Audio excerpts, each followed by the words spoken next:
শুভ দুপুর বন্ধুরা। বাইরে অঝোরধারায় বৃষ্টি পড়ে যাচ্ছে, আর সকাল থেকে খালি বৃষ্টি পড়ে যাচ্ছে, একটুও রোদের মুখ দেখতে পাইনি।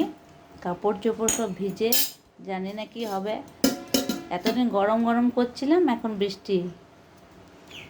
তাই নিয়ে চলে এলাম আজ দুপুরের খাবার। আজ দুপুরের খাবারে আছে গরম গরম ভাত, এখানে আছে আলু পটলের তরকারি, এখানে আছে পাকা আম, এখনো কাটিনি, কাটবো। এখানে আছে সেকা পাঁপড়, এখানে আছে মুসুরির ডাল,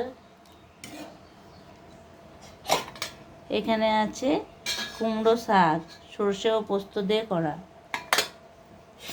এখানে আছে আলু পটল ভাজা। এইগুলো আজ দুপুরে খাওয়া, সম্পূর্ণ নিরামিষ।